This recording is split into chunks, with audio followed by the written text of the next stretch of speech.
Hello, hello, hello. I am Cortina Jackson, and you are listening to What's on Cortina Jackson's Mind. What a terrific evening I have planned for you because I have the distinct privilege to speak with a phenomenal man who has he's got some great insight concerning security. And when we move about domestically and internationally, he is a former CIA agent security and has written an exciting book called Guardian. Ladies and gentlemen, I have with me Mr. Thomas Pecora. How are you, sir? I'm doing great, Cortina. Thank you for having me on your show. Oh, absolutely. I'm so excited. Thank you so much for joining me. What a complete honor it is to have you. So I'm so appreciative. And we want to glean as much information that we can from you, so we won't delay. Um, Now, you've worked on some very important operatives, and you've gained some valuable information and details that may assist us now in our own need for security awareness. But first, we want to learn more about you and kind of a little bit about your career background. Okay. Well, I'm born and raised in Milwaukee, Wisconsin, and going back to late 1988, I saw an ad in the newspaper for a job with the CIA. So I applied, went through a vetting process, interviewing, polygraph, and a variety of tests, writing tests, intelligence tests. And I was lucky to be hired. So in 1989, I started my 24-year career with the CIA in the Office of Security as a multidiscipline security officer. Wow. I tried the CIA. They said that was so hard, such a hard process. And I guess the vetting process is probably Ex- the biggest piece of that. Extensive and long.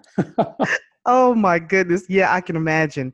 So it kind of, being with the CIA for so long, it kind of gave you the material you actually needed for this book that you have written, The Guardian or Guardian. Guardian. Life in the crosshairs of the CIA's war on terror.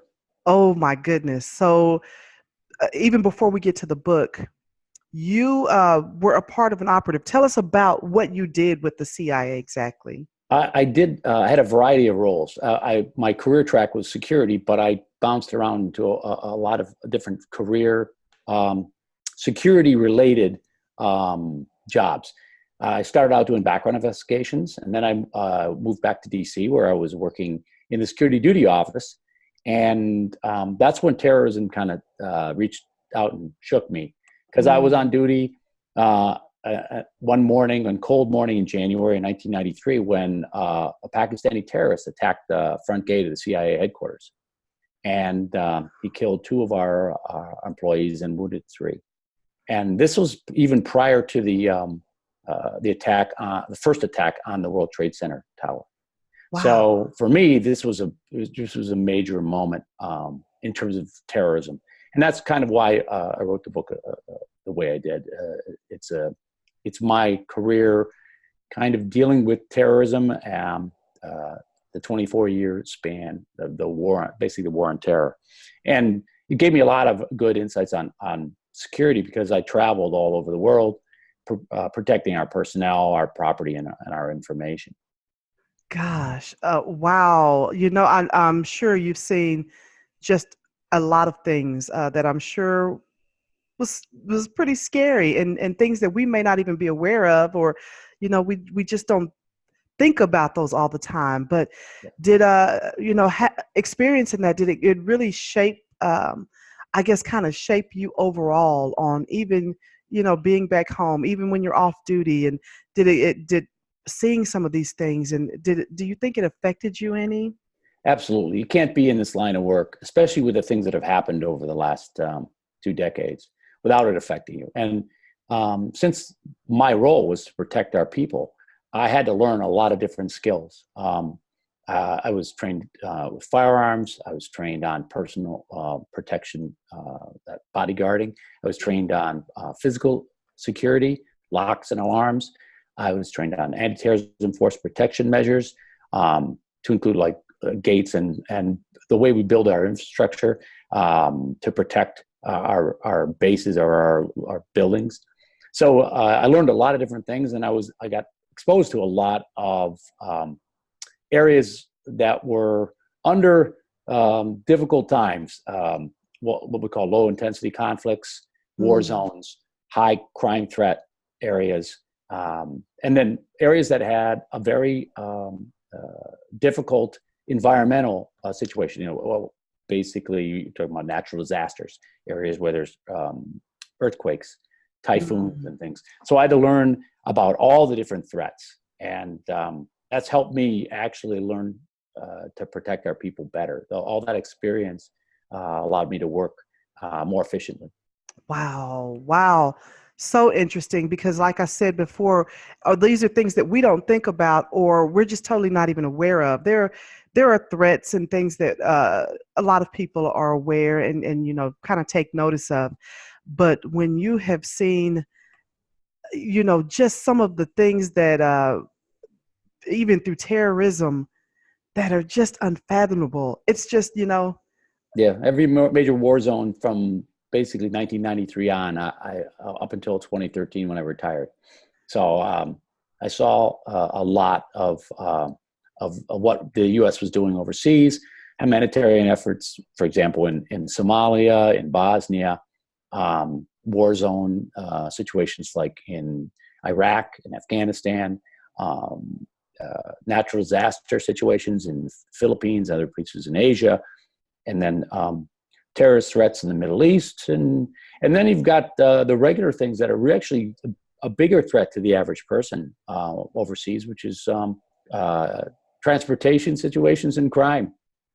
that is exactly kind of what I want to get to is a lot of people want to travel and they want to go to places that they're unfamiliar with. Of course you want to see different things and experience different things, but experiencing what you have experienced, what would you say is something that people aren't aware of when they travel internationally that they probably should be, you can't stress Mm-hmm. enough of Yeah.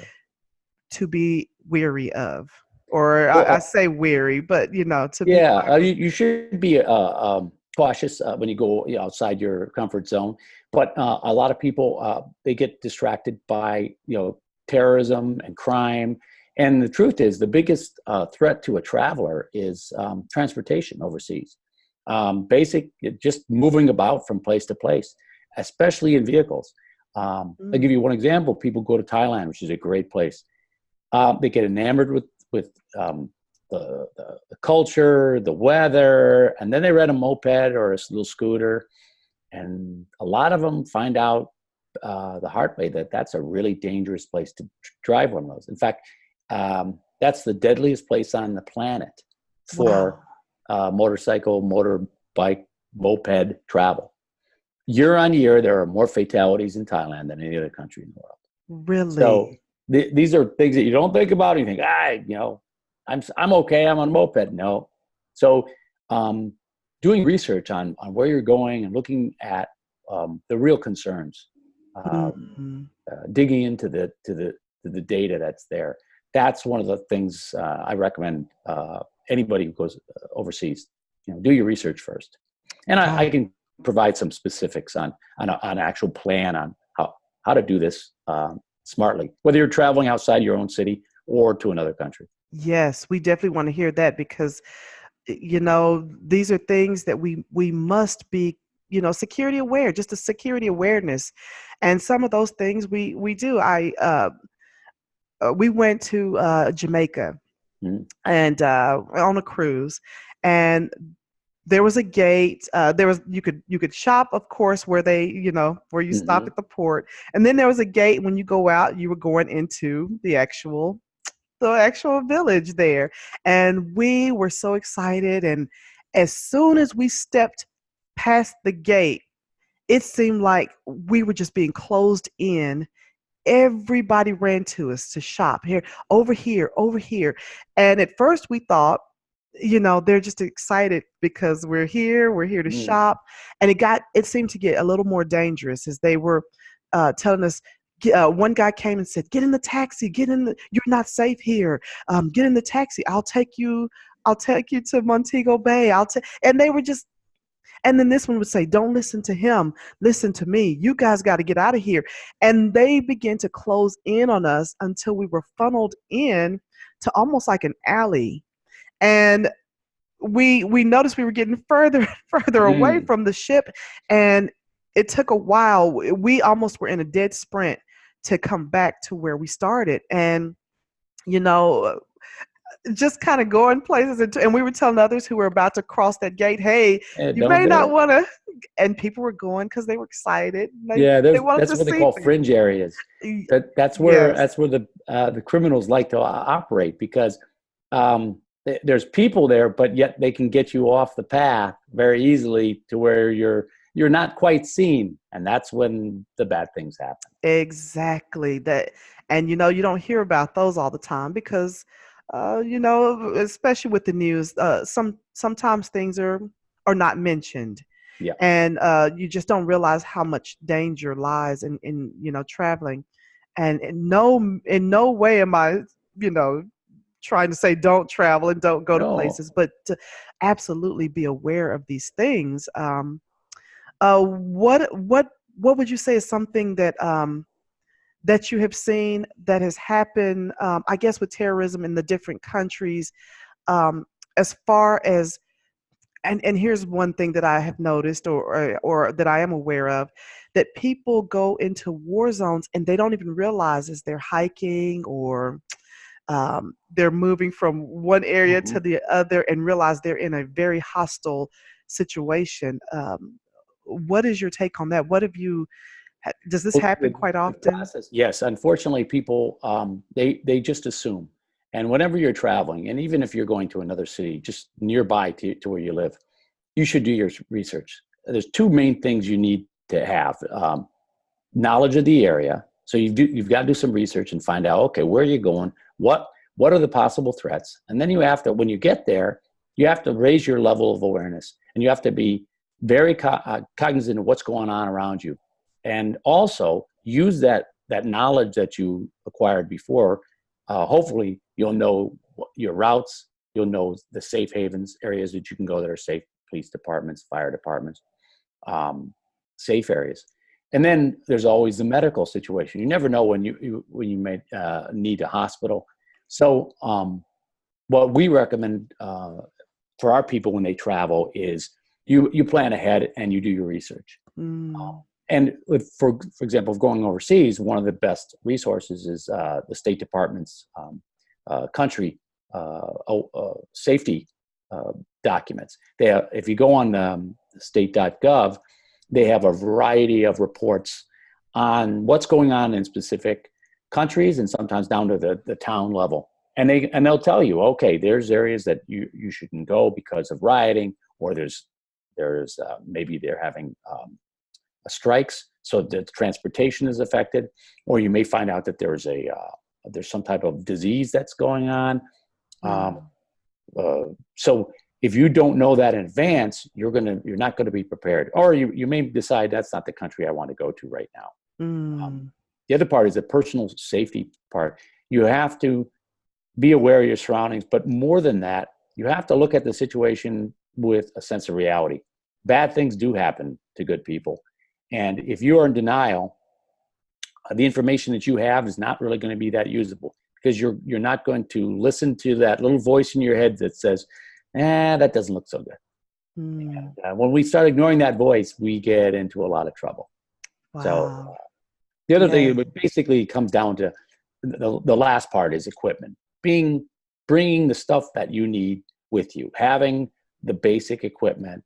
And nowadays with the smartphone, so much of that's right there at your fingertips. You have the access to the internet, so you can do research. You can find out what's nearby. You have GPS, so you have mapping. So there's a variety of things. I also recommend when you're traveling, at a minimum, of course, your IDs, any medical alert type documents, and then a flashlight. Mm, No matter, I know everybody's got a little flashlight on their cell phone, but that's not going to do you much good in a really completely darkened building. And So we call that everyday carry type items. So cell phones, flashlights, and your ID. And then doing your research will help you feel more comfortable about where you are, and you're most likely going to have a better time because you feel more confident. Hmm.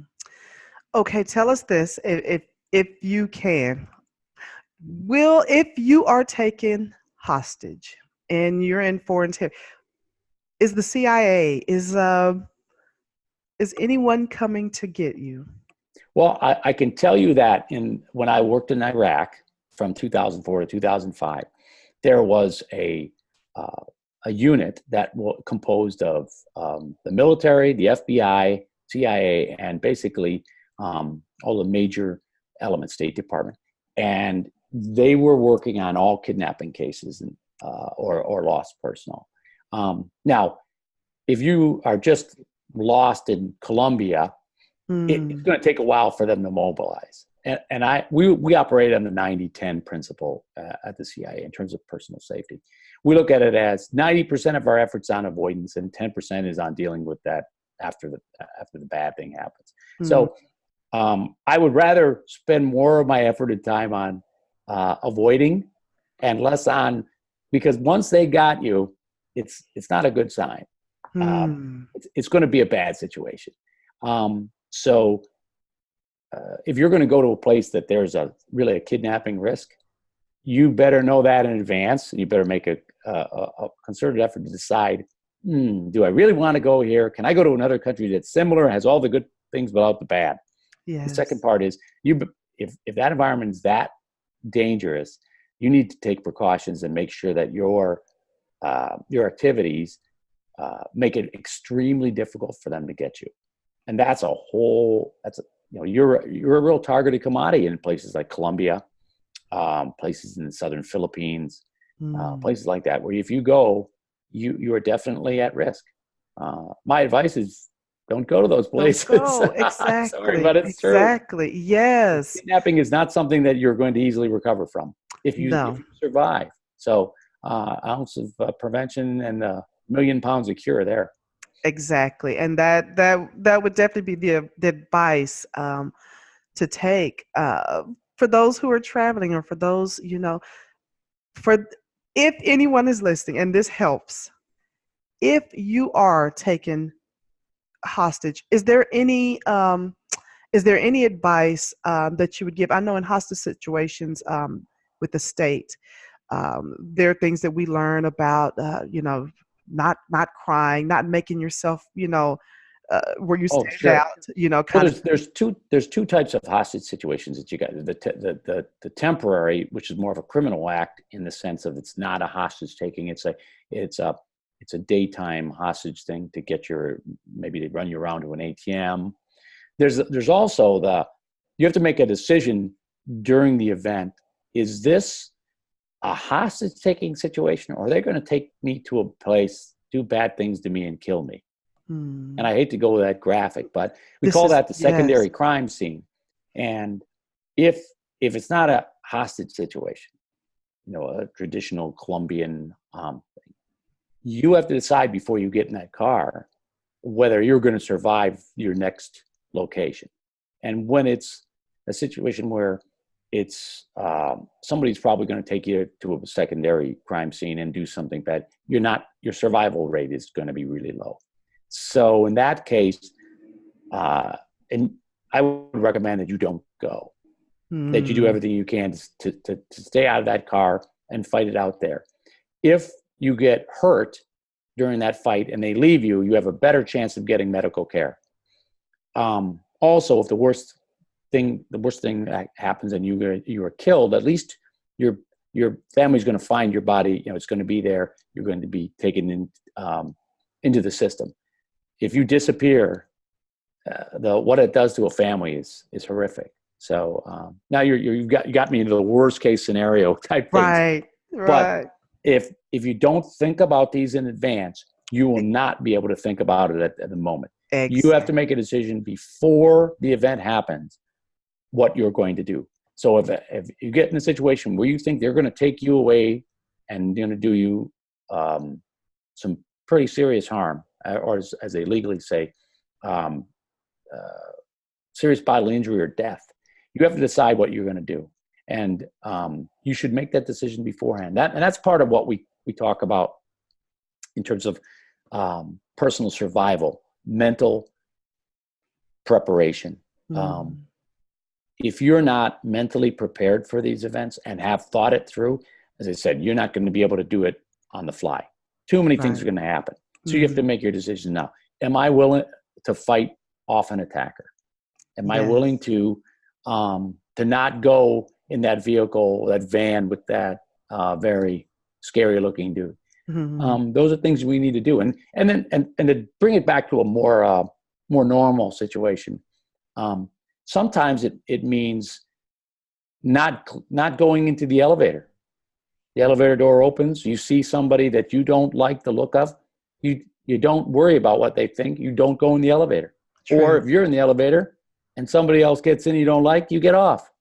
Yes. One of the analogies they say is if animals use elevators, if the elevator door opens and there's a lion in there, the gazelle's not going in Exactly. to the elevator. He's smarter than that. Okay. Yes. So, we need to make decisions in advance. And if you say, okay, I'm not going to worry about what people think. I'm going to do what makes me safe. Okay. Right. So if I see Right. something I don't like, I just go on I've already got my plan. Exactly. I do the same thing in restaurants. I don't sit with my back to the door. If I'm in a Mm-hmm. movie theater, I when I sit down, I check all exits. There are things I Yes. do. Even in grocery stores, when I go in, I look for the other exit to make sure I know where that is, and just little things we don't think about with the Well, security. that's you've hit something that is part of the basics, and this is good advice for everything from a terrorist event to an active shooter to a basic criminal event to a natural disaster. You should know as much about your surroundings as possible. So when you walk into a restaurant or a shopping center or a mall or a small store, the first thing that should go through your mind without um, being paranoid, just Hmm. look for your exits. Be Exactly. aware of where your primary and secondary exit is. And then uh, when you're in that location, be aware of who's around you and what route you're going to take if something happens to get out. And that little bit, if you make it a habit, we like to train the kids this way. It's a Hmm. game. You walk into a place, who knows where the first exit is, the primary? Who knows where the secondary is? Maybe the first thing you do is you go to the bathroom, and while you're walking to the bathroom, you find out where the tertiary exit is. These are things that will do you well on any of these emergencies. And it's so Right. basic, and if you do it enough, it becomes a habit. You don't even think about it. Right. And yet it's there when you need it. And Yes. this is the baseline of information that you must be aware of your surroundings, not only in terms of those exits, entrances, maybe where the smoke detectors are, where the fire extinguisher is. You should also kind of look around and be aware of where are the local police. Is there a security guard? Um, Right. just things that you may need later. Where's the first aid kit? Um, these are things, especially at your work. Oh, Um, yes. and then if you stay in a hotel, you're in unfamiliar surroundings. You should know where the exits are. You should be able to Mm. count the doors from your hotel room to the exit door, because in a fire, power may go out. You may be in the middle of the darkness. You've got to find your way out. That's But by right. doing this in advance with no stress, that information is inputted in your main computer. Yes, yes. Okay, tell me this. We talked a little bit about abroad and some of the terrorism. Okay, if you're able to answer this, Mhm.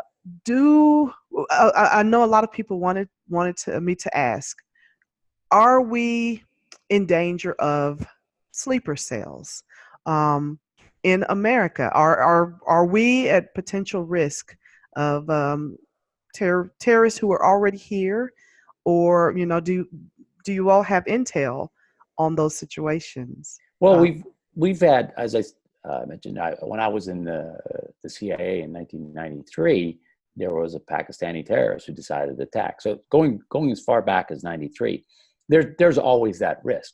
Now, if you look at the statistics closely, a terrorist attack or even an active shooter event is a strike of lightning. If you look at the population, your chances of being in that situation are so slim. So what I don't want you to be is too focused on something that's very, very unlikely when you've got things that are much more common and much more dangerous to you personally, individually, all of us. So that's where my focus would be. Yes, there is a distinct possibility that we're going to see more terrorism in the United States. But I will say, if you look at what's happened since 9/11, the incidents are rare. Now, I'm not talking about active shooter. I'm talking about strictly terrorist incidents. The U.S. government agencies have been working extremely hard to keep that threat offshore, and they're continuing to work that. Now, going back to what I talked about, being aware of your surroundings, as individuals in this country, we have a responsibility to, if we see something, to say something. And that means if we are aware of our surroundings, there's a good chance we're going to see something as it starts to develop. We're going to realize, that guy doesn't look right, or something he's doing is off. And it's all about behavior. Okay. Yes. And by the time you're 19 years old, we're very good at reading when things are off. Right. And at that point, this is another part of the deciding in advance what I'm going to do. If you decide that I'm going to seek out authority if I see something I don't like, and that works to make us all safer. So, as a personal thing we can do is be aware of surroundings and then notify somebody if you see something that's off. Worst case scenario, they go, "Thank you for providing that information. We'll check on it." And if it turns out to be nothing, well, no problem. But if it turned out to be something, it's possibly a real save. Yes, absolutely. Great. Thank you for answering that. I appreciate it. I wanted to make sure I addressed that and remember to get that in there, because I have people who, did want to know. I always wanted to know as I kind of, I'm kind of the weird one. I've been in law enforcement and security my whole life, so I'm very aware of a lot of things, and you're well trained. Yeah, you're indoctrinated. I think I overreact, but I'm like, no. Actually, we there's a lot of stuff that goes on, and we need to react, or at least be conscious of it. Now, you mentioned something about our situation now. I can tell you in other ways, we are in a lot of ways safer than we've been. There are a lot more resources available. I mentioned before your everyday carry thing. You have a cell phone with GPS capability, and now we have equipment that we can put on our cell phone or attached or use with our cell phone to make our life safer. I'm the security officer in residence for an organization that has a piece of equipment that is cutting edge in that way, and it's the company is called WanderSafe, and they are an affiliate of Jesu Women's Safety, and they've developed a product called the Beacon. Basically, it syncs with your phone, and it is a bright light with a loud, piercing alarm, which then, when you activate it, it sends a signal through your phone to at least 3 of your contacts saying that you are in a bad situation. So by setting up that link, as soon as you activate that, you've reached out to the world. So now you have your own personal alarm system to alert people that you're in trouble, and GPS is your location. These are things that we didn't have in the old days. No. So that's a bit of technology that is extremely useful now. So you get the combination of, we call that fighting with light. Fight with light. Bad guys don't like light. They don't like sound. Exactly. And they don't want anybody to know you're letting them know that there's something going on. Yeah. And that is available now. Is Correct. That something that anyone can join or activate? Yes. Wander Wow. Safe, the Beacon. And in fact, it's becoming so popular that it is now on duty free on several international airlines. Wow. It won an award for the best of its class for the 2019. Thank So goodness for technology. I'm telling you, it has just yes, been and phenomenal. and it's smaller than a backpack, so it's a little device that you can Thankfully. hang on your backpack or keep in your pocket. Yes, or keep it That's in your pretty purse. neat.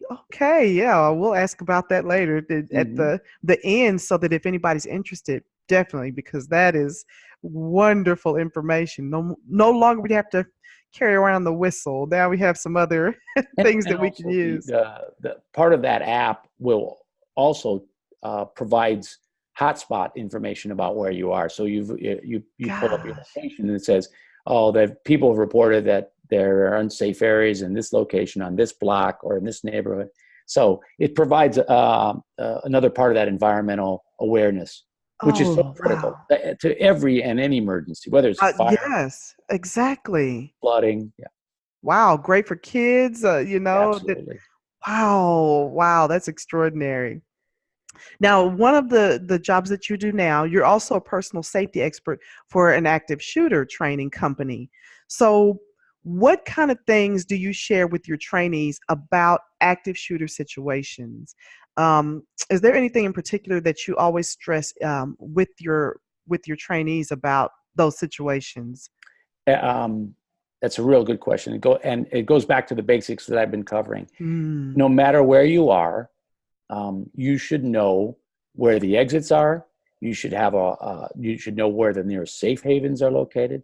You should know um, a general idea of where you're going to go in an emergency. And all this stuff needs to be programmed not during the emergency, prior to the emergency. And then when you go to work or you're going to your school or in your house, you should have that information should be like knowing where your car keys are. You should know this information. And then when you go to an area that you've never been before, like a mall or shopping area or maybe even a business, you're going to a courthouse. Again, these are things you should be looking for because if a situation turns bad and an active shooter event unfolds, your first and best option is to utilize those exits, to Mm, take that route and run it. And that's why you want to have knowledge of it, at least a primary and a secondary. So if you're being blocked by the shooter on the left, you go to the right. mm. And the escape is the best option. That's why they call it run, Yes. hide, fight, right? Right. So, and the other part of that is if you're aware of your surroundings, as soon as you hear something that doesn't sound right, you should be reacting. You should Mm. act. That all that couple of seconds to a minute is usually the difference between somebody Yes. caught in something and somebody who got out. So Yes. that basic level I stress um, Mm. extensively because that's something that we've used successfully in areas Mm. where the threat is really much more ominous than here.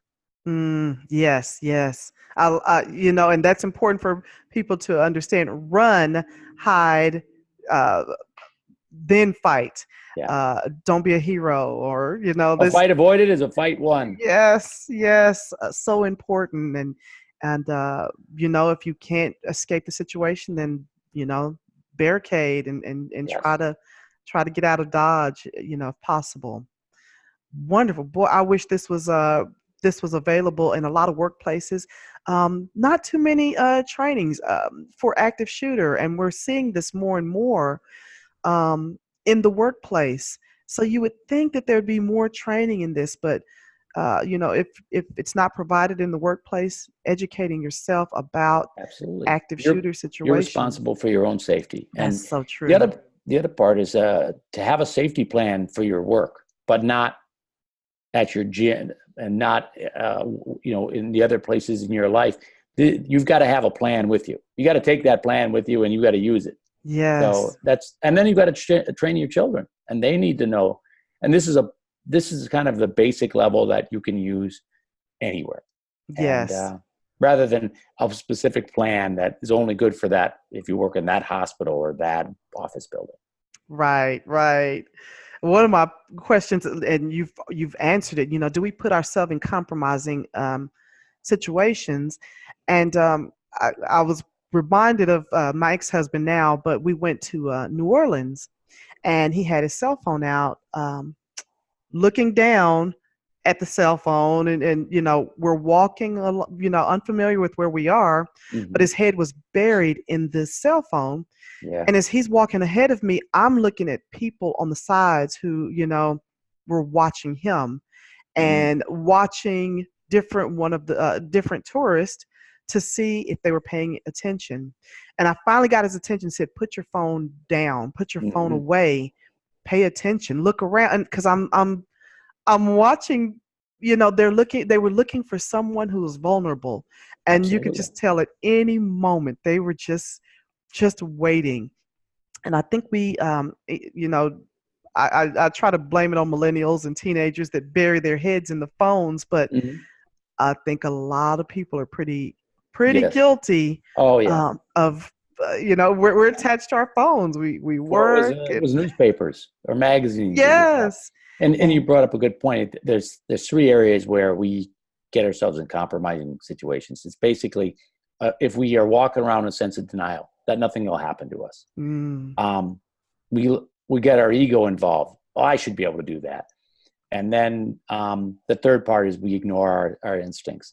Those three things that's a triple whammy, and that's going to get you in trouble because, as you pointed out, uh, the bad guy is watching, or the yes, bad girl, because they're both. yeah, yes, and um, and science had looked at this, and they have found that there are a number of traits that the bad guys are looking for. And one of the first ones is a not awareness of your surroundings. They want to be able to surprise you. They want to be able to get you in a compromising position. And if you're aware of your surroundings, it's very difficult to do that. So uh, if we are aware of our surroundings, we keep our ego in check, and we listen to our instincts. If it just so often we hear people say after the fact, I mm, kind of knew something was wrong. The hair stood up on the back of my head. By that right, time, it may be too late. Listen to your instincts, and when in doubt, take the safe route. And then, we can laugh it off as maybe it was a not such a bad alley, but why find out? right, right. Okay, tell us. We talked about some of the personal safety devices that are being developed or Mhm. are actually out there. Are there future weapons that may assist us in some of these, some of these takedowns of um, active shooters, or even just things we have going on with the different crimes? Are there already weapons available? Well, we're working on technology, but um, when you get into an altercation situation, you're now in damage control. Hmm. Anytime you're that close to the event, you're really in the danger zone. Ah. That's why, Yeah. as I said, in our organization, we really do the 90-10. We really work on avoidance. And while law enforcement has got to engage and first responders have to respond, um, as citizens, our best bet is to utilize the skills to stay out of it. And when we start to see something or hear something, respond immediately. Don't second guess. Um, the Because anything that where you actually get involved, there's Hmm. danger. There's danger. Where Yes. avoidance, there's a lot less. Oh Yeah. gosh, we can't stress that enough. No. Oh gosh. Okay, now tell us, you're about to do this major book signing soon. How Yes. exciting for The Guardian. And I really want you to tell us about the book because it's available and it's so interesting. Again, tell us a little bit about the book, or as much as you want. Um, Well, it's about my 24 years at the CIA. It's a historical memoir of my work in security, counterterrorism, and protective operations, bodyguarding. It's the prequel, basically, to the 13 Hours book and movie, because it tells the story of a unique protective operations element that was started uh, back in 1991. Mm. And that was covert. It was unknown to the public up until really the Benghazi incident, when the security element at the annex rescued the State Department people. And I was part of the first group to go through training and to be officially part of what they called at the time the Protective Operations Cadre. And so my first deployment with them was in 1993 when I went into Somalia, and this was pre Black Hawk Down. I left Somalia just before that happened, but I was involved in all the lead up to the Black Hawk Down incident. Wow. And then I worked in a variety of places in the Middle East. And the book talks about those events, and I was kind of like the Forrest Gump of security, because I seemed to be there when events happened. I was working in Asia when 9/11 happened, working against terrorists. That actually the planning for 9/11 was initially started in the Philippines by a guy named Ranzi Youssef. Wow. He's the guy who developed that idea. So I was in the heartland of terrorism in that way in the Philippines, and I worked in the Middle East a lot. I also did work in a special counter-surveillance unit where we would track and look for terrorist signature and look to protect our people, and also to go after those units. So I worked in such hostile places as Khartoum, Sudan, and Northern Africa, and the Middle East. And then later I moved up, and I was a area security officer, and I was posted in Asia providing security support to our operations during a lot of different events. And then moved on. Of course, I was the head of security for all of our operations in Iraq. And so I got to experience a lot of different events in history. And I worked with a lot of, you name it, the special operations units, SEAL Team 6 Delta, all of the elements, because coordinated efforts working against terrorism. So it's a great book in terms of understanding why we were doing what we were doing and where, and why did it, what did it affect, why did it affect Americans? Why were we in the Philippines working? Why were we going against terrorists and in other areas in the Middle East? And how we were preventing attacks in the U.S. So, man.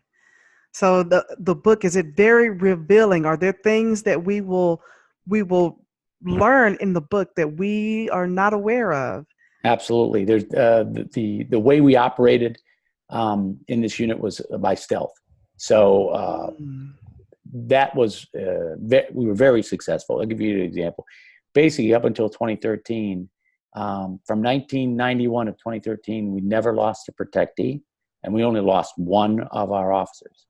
And that's going through multiple war zones, an awful lot of activities in bad places. So that's an extremely successful. And we remained covert up until Benghazi, where the lid kind of got taken off. So it's never before stories about that, and then also some stories about counterterrorism it's only been mentioned once before, but obliquely, when we were working against terrorist units in Sudan. The unit that I worked in, we actually were a part of the effort to get a major terrorist named Carlos the Jackal, famous for his terrorist activities in Europe. And Bin Laden was running around in Khartoum when I was there. And so, a lot of exciting activities. But it also, my book was focused on helping people understand what it's like to be working in that environment as an American citizen. What is it? What are the good points and the bad points? What are the highlights and then some of the not fun parts? The human story behind what it takes to do that. I was undercover for 23 out of 24 years. Wow. So for many years, I couldn't tell my family anything that I was doing.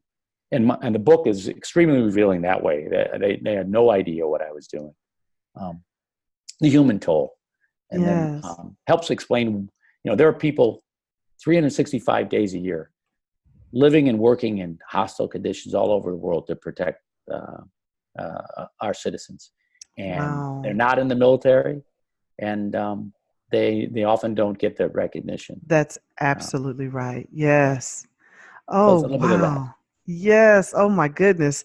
Now you mentioned your family. After knowing it was after the fact. So Mhm. knowing this, I'm sure it was too late to say, "Oh, get out of this," or "Don't do Yeah. this." And, you were I try to keep their fear factor to a minimum, but when they knew I was posted in Iraq during '04, every time they heard of a bombing in the green zone, they were afraid. So it was, nobody does this stuff alone, and having family yeah, members that are worried about you and are there, to support you. It's right. wonderful. Nobody does it alone. Oh, now did you get any pushback from the CIA, or did you hear Oh, anything from the it White took me House? Or 3 years to get through the publication review board and to fight to get some of this data out. It was a major battle. It was one of the biggest battles I've ever had administratively in wow, my life. Um, yeah, it was very difficult, but I got it through, and uh, they were even. I was able to get a lot of just brand new information and people didn't know anything about these units and a lot of things that we did. So even people in the government that have read the book have said, "Wow, we had no idea that was going on behind the scenes." wow. Is there a movie in the making Oh, based we're on gonna. this? There's We some exciting times in the book, so I've been told that we're looking at that. Um, yes. yeah, the I'm, I'm going to some book signings. I'm going to New York for a book signing and a writers convention, and so it's going to be Yeah. an interesting ride. Coming out from undercover it's been an experience.